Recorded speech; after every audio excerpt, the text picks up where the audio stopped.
നമസ്കാരം, റിപ്പോർട്ടർ മലയാളിയിലേക്ക് സ്വാഗതം.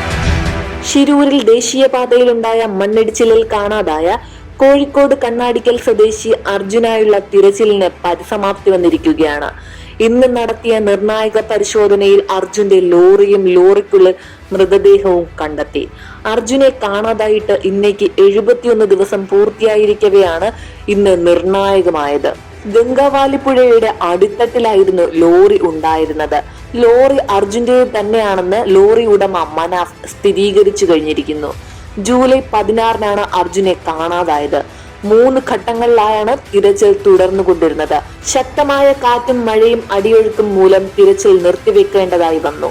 തുടർന്ന് നടത്തിയ പരിശോധനയിലാണ് ഇപ്പോൾ ലോറിയും അർജുന്റെ മൃതദേഹവും കണ്ടെത്തിയിരിക്കുന്നത്. നാവികസേനയും ഈശ്വർ മൽപേയും ഉൾപ്പെടെയുള്ളവർ തിരച്ചിലിൽ പങ്കാളികളായിരുന്നു. ആദ്യം കറുത്ത ലോഹവസ്തു കണ്ടെത്തിയെന്ന വിവരമാണ് പുറത്തു വന്നത്.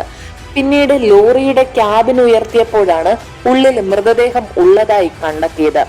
ഗംഗാവാലിപ്പുഴയുടെ ഒഴുക്ക് കുറഞ്ഞ സാഹചര്യത്തിലാണ് ലോറി പുറത്തെടുക്കാൻ സാധിച്ചത്.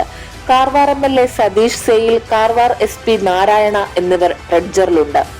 അർജുന്റെ സഹോദരി അഞ്ജുവും ഭർത്താവ് ജിതിനും കഴിഞ്ഞ ദിവസം ശിരൂരിൽ തിരച്ചിൽ നടത്തുന്ന സ്ഥലത്തെത്തിയിരുന്നു. പിന്നീട് അവർ തിരികെ പോകുകയാണ് ഉണ്ടായത്. തിരച്ചിലിൽ പങ്കാളികളായിരുന്ന നാവികസേനയും ഇന്നലെയാണ് മടങ്ങിപ്പോയത്. തുടർന്ന് ഇന്നും തിരച്ചിൽ നടത്തിയിരുന്നു. ക്യാബിനുള്ളിൽ കണ്ടെത്തിയ മൃതദേഹം പുറത്തെടുക്കാനുള്ള ശ്രമം തുടരുകയാണ്. ഫോറൻസിക് ഉദ്യോഗസ്ഥരുൾപ്പെടെ സ്ഥലത്തുണ്ട്. കൂടുതൽ വാർത്തകൾക്കായി ഈ ചാനൽ സബ്സ്ക്രൈബ് ചെയ്യുക.